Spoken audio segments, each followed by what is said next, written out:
Hello and welcome to the AfterBurners podcast. I am your host, Samuel Oney, and with me virtually online is Wes Spearman. Wes, how are you today? Yeah, I'm not too bad, thanks. A little bit tired, but that's I suppose that's a lot of people are probably feeling tired at the moment. Yeah. Yeah, decent race at the weekend. How are you? Yeah, I'm good. I'm good. Um, yeah, very good. Just Turkey Grand Prix, come and gone. Well, should we just jump right into it? Valtteri Bottas got his first win since Sochi last year in Russia, winning the Turkish Grand Prix. What did you make of the race? Um, well, we said I think was it last week that it might be a wet race, it might spice things up a little bit, and to an extent it did, I suppose. Because you had Gasly and Alonso starting or qualifying P5 and P6, and then moving up a place each because of Hamilton's engine penalty. Um, but I mean, it wasn't as good a race as last year. No, It no, it was wasn't. a decent no, it was a decent race, I suppose. It was an all right race. It wasn't. Okay race. Oh, Yeah. yeah, I wouldn't say it was anything special. But it was all right. I think it was probably the best you could say about it. I mean, given the season that we've had, we've just been treated to so many top quality races like Hungary, for example, even Sochi, even a traditional boring track had Yeah. some drama to it at the end. France as well, Spain to an extent.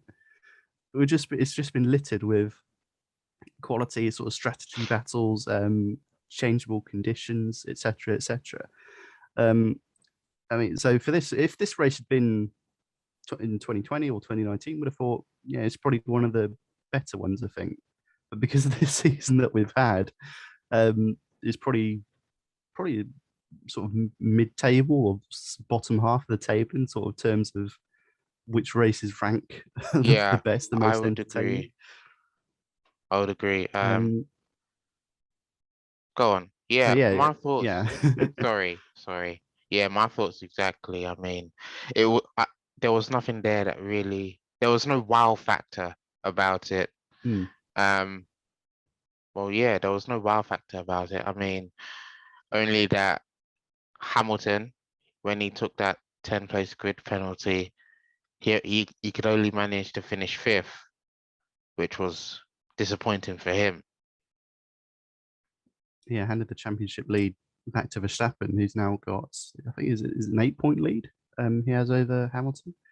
But yeah, as you mentioned, Bottas winning the race, his first win since Russia 2020, and well, it's essentially got pole, started on pole, because, as I say, because of Hamilton's 10 place grid drop. I think he drove a quality race. I mean, compared to last year, it's like chalk and cheese. His races at Turkey, where last year he span out what 6 times, and then this year led a pretty solid race. I mean, he pitted, I think, around about 2/3 of the way, as did quite a lot of the field, for a new set of vintages because they were just wearing those inters down that they were almost slicks in the end. And we'll get on to that a bit later with Ocon. Um, but yeah, I think he drove a top quality race, and I think potentially that could be his last win in Formula One because well, we've got Kota coming up, we've got Mexico, we've got Brazil, and then the three Middle Eastern tracks. So I'm not sure if we'll see Bottas win another race in Formula One, especially when they go into Alfa Romeo next year. Is he going to, after his stint there, A, is he going to stay in Formula One, and B, is he going to uh, join a team that's like Mercedes, Red Bull, Ferrari, Yeah, McLaren? Maybe is he going to join one of those potential race winning teams? I don't think so, to be honest. But yeah, a solid drive from Bottas, and something that gives him a bit of confidence after. I think he said in one of the interviews, oh, he had a poor start to the year, which is why he's sort of again playing this sort of second man, sort of wingman role for Mercedes. yeah. So yeah, I think that Excuse gives me. him quite a confidence boost going into the States GP in a couple of weeks' time. Yeah, exactly. And his teammate, Lewis Hamilton, didn't have the best of races, didn't have the No, best race well, in I mean, Turkey. he started P11 and there was a lot of chatter between him and Bono and the Mercedes team. What do you think about sort of strategy, tires? Because I mean, pretty much everyone stayed on Inters for the entire race. Yeah, 19 out of the 20 of them pitted for new Inters. Yeah, Hamilton was thinking, oh, can we stick it out? Can we stay out? Do a no stop? But Mercedes thought it would be best, and to be fair, I think it was probably best for Hamilton to pit onto new Inters because yeah, Ocon did it, but that's 1 out of 19 or 1 out of 20 drivers on the grid choosing Yeah. to not pit. So I think it would have been risky. You could have risked tire failure, turning those Inters even more into slick tires, doing a Vettel sliding off the track sort of thing. But I don't think it was sort of damned if he did, damned if he didn't sort of thing, really, because I don't think the pit stop made a huge difference. I think if he stayed out on the Inters that he was on, then he might have then dropped back a few places. But overall, fifth, I don't think he could have done too much better, to be honest. But yeah, it was a decent race, not his best performance, you could say. But when you get hit by an engine penalty, I mean, it's not the easiest to then make your way up. Yes, it was only half the field this time because he only took sort of one engine part change rather than a Bottas, Verstappen, and Sainz who basically did the whole power unit. Yeah. Yeah, I think he minimised the damage that he could have had in terms of championship points to Verstappen, who's obviously now retaking the lead in the championship. I think Kota is one of Hamilton's strong tracks as well. I think he won his He's a 2014 world five title time. or Yeah. 2015. Yeah, he's won it quite a lot of times, and yeah, Five Verstappen's times. good around there as well. Yeah, I just think going into Kota that Hamilton will. I think Hamilton will win the race in Kota. So I mean, going on going on that, then Hamilton could then retake the lead again next or in Yeah. a couple of weeks' time, rather. So yeah, I mean, it's just getting so close and really going down to the wire this year. And yeah, I know I've got a bit off topic there. I know you asked me about Yeah. Hamilton, but yeah, I think he drove a decent race and yeah, minimised the damage that he could have taken. And although it was a okay race, a dry race, one thing that did almost lift us off our seats was his brief battle with Sergio Perez in the Red Bull on, I think it was, I'm not sure which turn it was, but the closest to the pit lane coming Mm. inwards, I think. What did you make of that? I thought that was really exciting.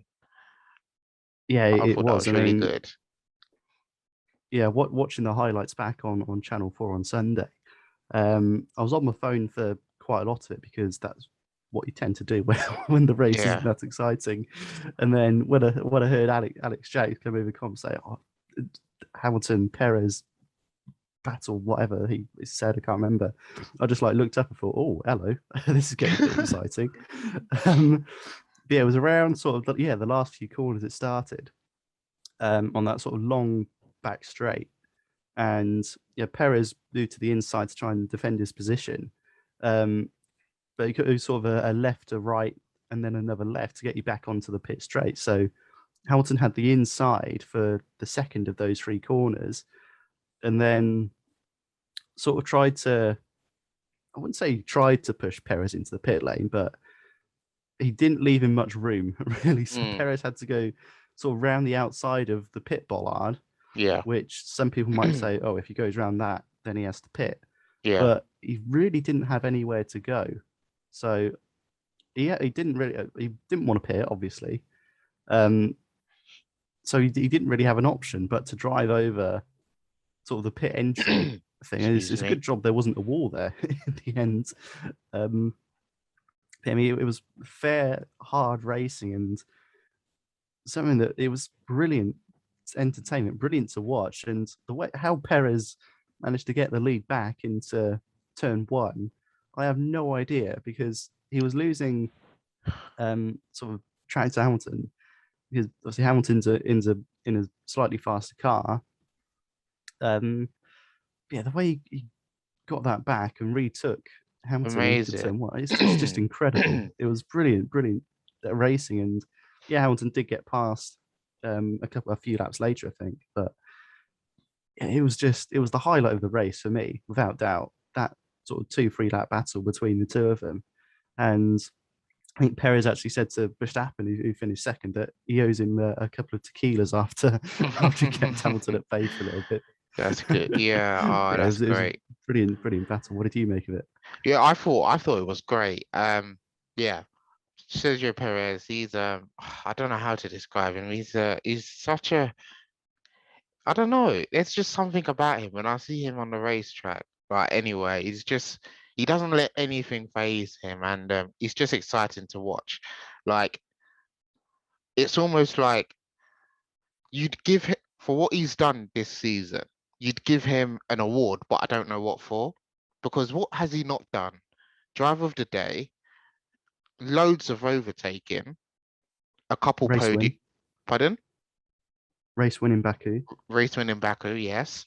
Um, a lot of overtaking, uh, podiums. What has he not achieved this season? If I had to give him an award, I think it would be for, I don't know. Well, Best I don't know. teammate, Sorry? best teammate, or Yeah, like best all rounder sort of thing. yeah, that sort of thing. Yeah, thoroughly impressed. Another thing, good day for Ferrari. Yeah, it was, I suppose. And then certainly one of their better races, you could say. Yeah, Charles Leclerc had a decent qualified. I think it was P5 and then bumped up to P4. Was leading the race at one point as well. Before Bottas overtook him. Yeah, another solid race by Leclerc after not his best season in Formula One, you could say. So him and Sainz are pretty much neck and neck in terms of points. Obviously, Leclerc will now have a bit of a gap over Sainz due to the P4 he got in Turkey. But yeah, Carlos Sainz, another one that took the power unit penalty, started at the back of the grid, and then just weaved his way through pretty much everyone until he got to, I think it was P80 he finished in. Got driver of the day as well. Another class drive from Carlos. I think he's gone a little bit sort of not necessarily underrated, but a little bit underviewed this season, you could say, because everyone's focusing on Charles Leclerc because he's Ferrari's main man. He's on a contract that I think it was 5 years or 6 years or something ridiculous like that. Not even Michael Schumacher got a contract like that when he was at Ferrari. So with all the focus on, or 75% of the focus on Leclerc, Sainz has quietly done a very, very good job in his first year for Ferrari when they don't have the best car. And he's able to pretty much be neck and neck, as I say, with Leclerc. And he proved himself once again in Turkey, making up 12 places to get. Yes, it's not many points, but it's still points at the end of the day for Ferrari's sort of constructors battle with McLaren. Yeah, another solid drive from Sainz, and yeah, as you say, another good day for Ferrari, and hopefully they can Yeah, continue that into Kota, which I'm not sure how they'll fare at Kota, being quite a fast speed track, particularly into the last 3 races as well in the Middle East. How they'll fare in those, I'm not too sure, but yeah, again, more confidence for Ferrari, and by the looks of things, it's only going back up for them, which is always a good thing. do you see Ferrari winning the race next season? Potentially. It depends how well they fare with the regulation changes, but I hope they do. I mean, I'm not a Ferrari fan, but Yeah, as a fan of F1, it's just not. It's always nice to see Ferrari somewhere around the top step of the podium, or the podium itself, because we haven't had a Ferrari podium for what seems like a while, and it probably has been quite a while as yeah, well. Um, so yeah, I hope they can bounce back with regulation changes next year. Design a better car. They've been on sort of a downwards slope really since 2020, and yeah, they've bounced back up a little bit this year, where they're fourth in the constructors rather than sixth in 2020. Yeah, I hope they can get back into that top three, maybe even top two Hmm. for next year. It does knock out McLaren, which I won't like too much, but yeah, it's always good to see Ferrari, um, particularly at Monza, Leclerc or Sainz lifting up the trophy on the top step of the podium at Monza. That's always brilliant to see. Mm. Um, so yeah, hopefully they can bounce back for 2022, and yeah, as you say, win more races again. Yeah, yeah. Now, now throughout the season, we've had a lot of funny moments, I should say, especially with tires in the pit lane, because we all think changing to slick to intermediate tires, wets, they're all easy and nothing could go wrong. But there's always one, there's always that one moment where pit pit stops just go horribly wrong. Yes, Valtteri Bottas, we're mentioning you in Monaco, but I want to talk about Sebastian Vettel, his slick tire mess up in the pit lane. It just didn't work out for him, did it? No, not at all. His team were on the radio saying, "Oh, do you think we'll move to slicks by the end of the race?" And he was just like, "Yeah, I think it could dry out enough." And I think it was just over halfway through the race. His team actually called him in and say, "Oh, what do you think of slick tires on this track?" And Vettel sort of said something like, "Yeah, let's go for it." Excuse me. Um, and they brought him in for slick tire. I think it was the medium tire. Not that it really matters what slick tire he went on, because as soon as he got out of that pit lane, he was slipping and sliding all over the shop. I mean, he struggled to keep it in the sort of the pit lines, the sort of pit exits, sort Yeah. of thing. Um, yeah, I think he span off at turn 6 or turn 8. Can't quite remember. Um, and yeah, he just got over to his onto the radio to Aston Martin and said, "Yeah, this this isn't working." I think I can't remember how many places he dropped back, but it was quite a few, because I think he was running around about 10th or 11th and then dropped down to sort of 16th, 17th. It was a really poor decision by both Vettel and Aston Martin, because Vettel had some hand in it as well, because he essentially gave Aston Martin the nod to go on to slick tires when no, I don't think anyone else in the field was thinking of slick tires at that point. I mean, maybe towards the end of the race if it dried out, but not just over halfway through. Um, yeah, I think he nearly span out in the pit lane as well, nearly hit the wall going into the Whoa. pits, which is, I mean, it's a very slow speed sort of left-hander going into the pit lane, but even that, because of just how damp and wet the track was, there was no contact between the tires. He sort of aquaplaned off almost into the wall. Luckily, he kept it out, but Yeah. yeah, a poor decision by Vettel and Aston Martin. But yeah, it gave us some more entertainment. Just a bit of like, oh, why has he done that sort of thing? Yeah, Yeah. it was a bit odd, and yeah, it didn't work out with Vettel in the end, unfortunately. Um, Esteban Ocon did well. Esteban Ocon, he didn't stop at all. He went the No, I whole, mean it's yeah, he went the whole race non-stop. yeah, I mean it's one of those sort of oddities in Formula One, because if this were a dry race, for example, then they'd have to use two compounds of dry tire, like a mediums or a soft or something like that. But because it's a wet race, you technically don't have to do a pit stop. Um, which I think Lewis was sort of over his radio. I think Leclerc was on his radio as well, just asking their teams, can we potentially finish this race on this tire?" And both were like, "Yeah, yeah, it's possible, you can do it, but we advise pitting for new inters." Ocon, meanwhile, on the other hand, yeah, as you say, did a no stop. It's the first time in 24 years that we've seen someone go through a whole race without taking a pit stop. And I can't remember how many laps the Turkish Grand Prix was. I think it was 58, something like that. 58, Um, yes. yeah, his tyres at the end were pretty much just completely slick. There was no tread left on them whatsoever, particularly on the right hand tyres where tyre degradation is more. Yeah, is just more. I suppose the Yeah. tyres degrade more on the right hand side than the left hand side at Turkey. But yeah, there was just nothing left on them whatsoever. They were completely worn. Um, and yeah, if they didn't have the sort of green banding around the sides, you could say, "Oh, Ocon's on slick tires," sort of thing. It was just ridiculous, and yeah, broke a 24-year-old record. He finished in 10th place as well, Ocon. So not a bad result considering a Not no bad at stopper. all. Now, Um, sorry, carry on. but yeah, the 24 years since someone last did it, which was Mika Salo in Monaco in 1997. Not quite sure uh, what car he is. He was at Tyrrell. He was driving, so a defunct team. That's how long ago this was. Tyrrell's hasn't been an F1 team for quite some while. Yeah, a wet race in Monaco. I suppose you could say Monaco as well. It's a little bit easier because it's all fairly low speed, but you got the walls. You got the walls at Monaco, which you don't have at Turkey. So Yeah, fair play to Salo for sticking that one out as well. But yeah, a no stopper, something that we haven't seen in Formula One for 24 years. amazing, amazing. Well, what did you make of, okay, what did you think of Red Bull's new livery? New white livery. I thought it was amazing.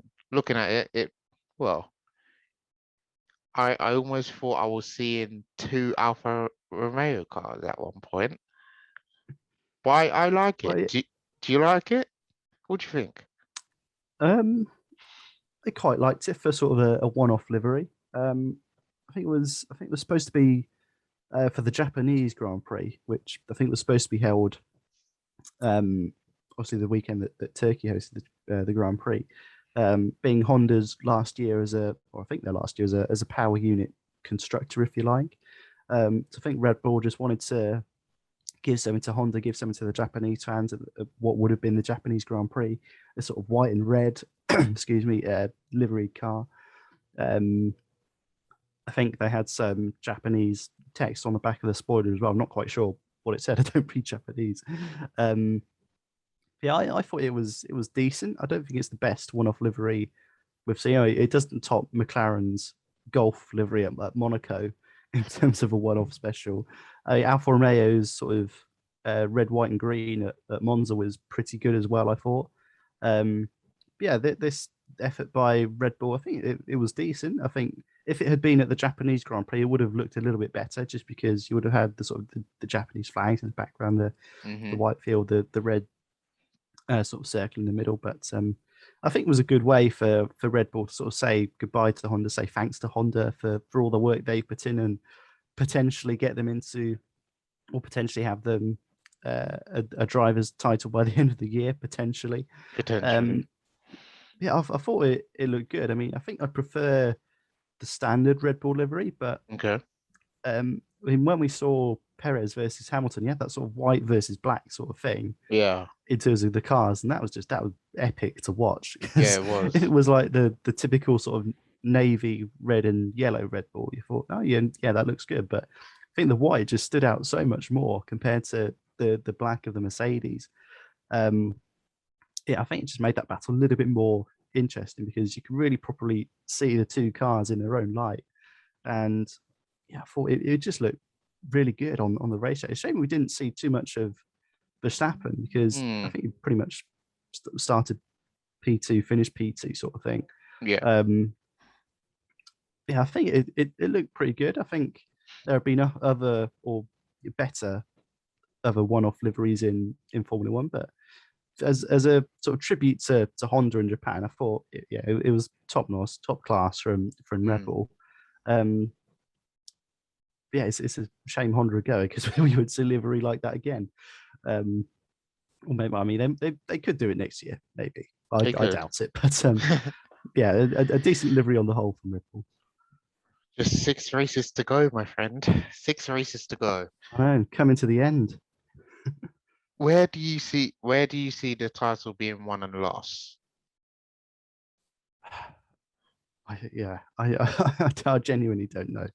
I think it's going to go down to the wire. I hope it goes down to the wire, because I mean the way the championship has gone thus far, it's just been so close, neck and neck, pretty much all the way between Hamilton and Verstappen. So I'm going to go out on a limb and say it's going to happen in Abu Dhabi. No one's going to win it with races to spare. I think it's going to go right down to the wire. Last race of the season. Okay. I can't say who's going to win it because it just is that close at the moment. Yeah. Very tight. If someone gets a DNF and the other driver wins the race, then that could shake things up quite a bit. But I don't think that's going to happen. I mean, COTA, Brazil, Mexico, Middle Eastern tracks. I don't think that's going to happen.